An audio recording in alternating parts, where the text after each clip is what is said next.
বশিকপুরে এক হুজুর ছিল, খুব বাইসেল্লা হুজুর। দুপুরবেলায় এক লোকেরে নিয়ে আসছে, কয়রে দুগান নাইল হাড়ি দে, তোরে খুশি করা দিয়া। গরিব মানুষ চিন্তা করলো, নারিকেল পাড়ায় যদি 15-20টা টাকা পাইতো ভালোই হয়। তো নারিকেল পাড়ায় দিছি, পর কয় দিকে আতুডা আতুডা হচ্ছে বগলে আঙ্গুল দি।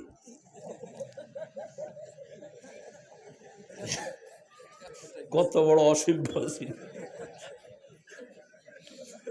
আমি ওদিক দিয়ে আসতেছিলাম,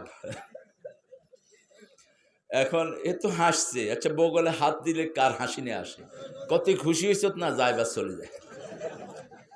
এখন রাস্তার ওই পাশে গিয়ে ছেলেটা কাঁদতেছে, আমারও খারাপ লাগলো। আমি ড্রাইভার দাঁড়াও, এই কি রে?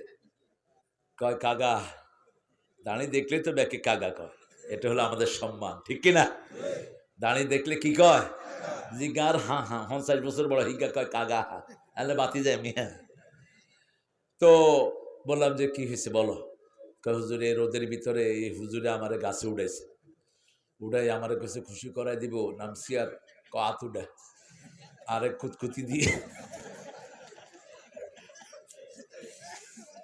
আমি গেলাম। আমি বললাম ভাই এখন গেছি, পরে আমি নাম বলবো না, ওনার আপনার চিনবেন। কয় হুজুর আপনি কত না আসছেন? না, আমি এখান দিয়ে যাচ্ছিলাম লক্ষ্মীপুর, দেখি যে ছেলেটা কাঁদতেছে। আপনি কি করছেন? কয় কি করছি হেডা কইতেন না, আপনি কি তৈব হেডা কেন দুগে নারিকেলের দিয়ে দেন। রাসূলের সুন্নাহ হলো, রাসূল সাল্লাল্লাহু আলাইহি ওয়াসাল্লাম যখন কাউকে দিয়ে কিছু আনাতেন, প্রথম জিনিসটা তার হাতে দিতেন। যেমন আবু হুরায়রা বলছেন, আওয়াজ স্টারভিং কুনতু জায়ান, আমি খুব ক্ষুধার্ত, 2 দিন 2.5 দিন পর্যন্ত খেতে পাই না।